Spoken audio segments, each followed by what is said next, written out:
Selamat datang kembali, Nakama. Aku Nayo, host kalian di Asosiasi Korban Thriller Bark. One Piece chapter 1130 sudah dirilis nih. Dan seperti biasa, chapter sebelum break emang selalu mind-blowing atau mengandung informasi yang bisa memantik diskusi panjang. Salah satunya adalah, buah iblis legendaris apa sih yang diwariskan di keluarga kerajaan Warland? Tapi sebelum ke sana, aku mau bahas dulu beberapa hal lain yang juga menarik perhatianku nih. Di chapter ini, kita melihat tanda X yang muncul di foto Luffy di koran. Nakama semua pasti sudah bisa menebak ya kalau tanda ini adalah sebuah isyarat dari Vivi, yang saat ini bersama Big News Morgans. Ini bisa jadi adalah cara Vivi untuk memberitahu kru Straw Hat bahwa dia baik-baik saja. Mengingat Vivi melihat Luffy memberikan isyarat setelah perang Marineford, Vivi pasti terinspirasi dari sana dan memberikan tanda X tersebut. Tentu saja, 6 anggota kru Alabasta yang ada di Elbaf pasti langsung paham maksud dari tanda tersebut. Sementara kru lainnya, yang sedang berada di kapal Dory dan Brogy kebingungan. Hanya Robin yang terlihat sedikit familiar dengan tanda itu. Selanjutnya, kita juga dikasih lihat bahwa Bounty Dory dan Brogy meroket dari 100 juta berry menjadi 1,8 miliar berry. Robin menjelaskan bahwa lonjakan bounty ini tidak hanya disebabkan oleh serangan mereka di Egghead, tapi juga mungkin dipengaruhi oleh inflasi. Kalau dipikir-pikir, bounty 100 juta berry mereka diberikan sekitar 100 tahun yang lalu, sehingga wajar jika angkanya sekarang jauh lebih besar.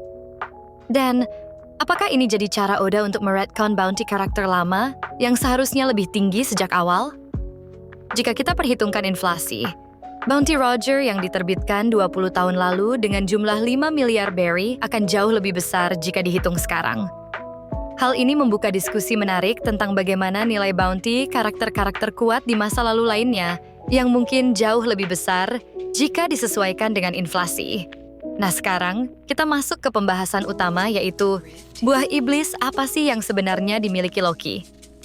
Ketika berbicara dengan Luffy, Loki mengaku sebagai Sun God yang akan mengakhiri dunia. Ia membunuh ayahnya, King Harold, untuk mendapatkan buah iblis yang diwariskan di keluarga kerajaan Warland di Elbaf. Lalu, Loki berusaha untuk kabur tetapi ditahan oleh seluruh petarung yang ada di Elbaf. Disebutkan juga bahwa jika Loki berhasil kabur, maka itu kan menjadi akhir bagi segalanya.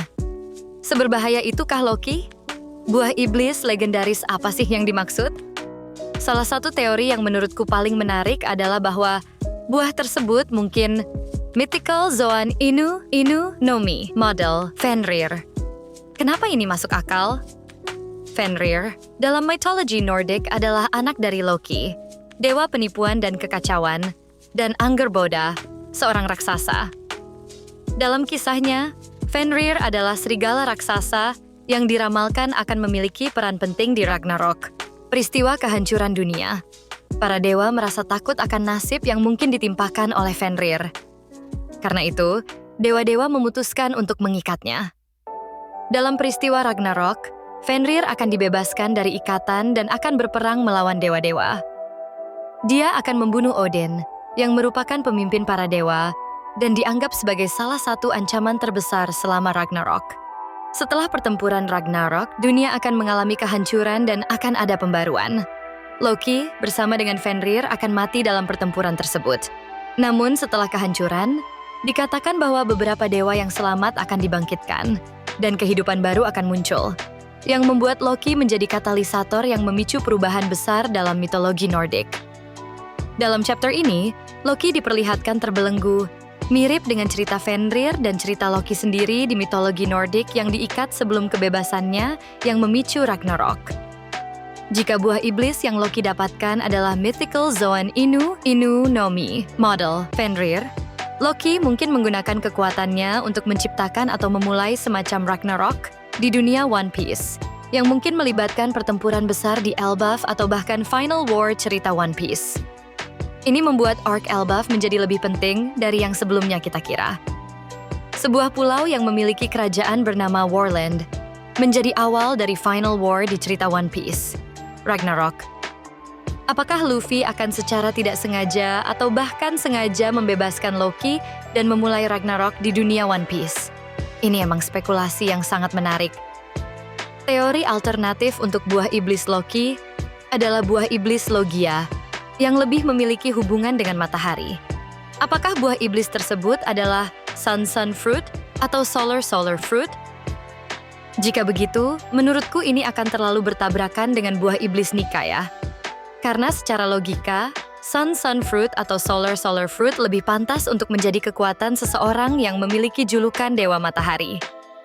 Maka, mungkin buah iblis Logia tersebut bukan secara langsung buah iblis matahari, melainkan buah iblis yang sangat kuat seperti Nuclear Fruit, atau apapun nama yang lebih tepat lainnya. Karena matahari sendiri adalah hasil dari fusi nuklir, maka sangat tepat jika setelah memakan buah ini, Loki mengira dirinya adalah Sun God dan mampu menghancurkan dunia. Bisa saja ini adalah buah Logia terkuat. Layaknya buah Gura-Gura no Mi Whitebeard yang disebut sebagai Paramecia terkuat yang mampu menghancurkan dunia. Ini juga mungkin yang menjadi motif Hajrudin untuk memperebutkan buah merah-merah no Mi di Dressrosa. Karena dia mencoba mencari Logia yang berhubungan dengan matahari untuk menyaingi buah iblis Loki. Teori alternatif lainnya adalah bahwa buah iblis yang Loki makan itu adalah buah Gomu no Mi yang asli. Ya, buah karet yang bukan mythical zoan melainkan Paramecia, buah karet biasa. Kalau kita kembali ke chapter 1106, Dory dan Brogy memanggil Luffy dengan sebutan Sun God. Artinya, Dory dan Brogy bisa saja tahu bahwa Sun God memiliki properti karet. Dari sini kita bisa saja menyimpulkan bahwa di Pulau Elbaf, mitologi Sun God cukup terkenal sehingga mereka tahu bahwa Sun God memiliki properti karet. Ini juga sepertinya dikonfirmasi di flashback Big Mom bahwa rakyat Elbaf menyembah Sun God. Di sana ditunjukkan bahwa rakyat Elbaf berpuasa setiap tahun selama 12 hari dan merayakan Winter Solstice Festival setelahnya untuk merayakan kematian dan kebangkitan matahari. Nah, bisa jadi buah iblis yang diwariskan di keluarga kerajaan Warland adalah Gomu no Mi biasa, yang mereka sangka sebagai buah iblis Sun God. Sehingga setelah Loki memakannya, Loki menyebut dirinya sendiri Sun God. Jadi, apa pendapat kalian tentang chapter 1130 ini? Teori mana yang paling menarik menurut kalian? Apakah Loki benar-benar memiliki buah iblis? Mythical Zoan Inu no Mi model Fenrir? Atau adakah teori lain yang kalian pikirin? Komen di bawah ya. Dan jangan lupa like, share, subscribe untuk mendukung channel ini. Kalian juga bisa memberikan donasi melalui link di deskripsi ya. Aku Nayo, sampai jumpa di video selanjutnya.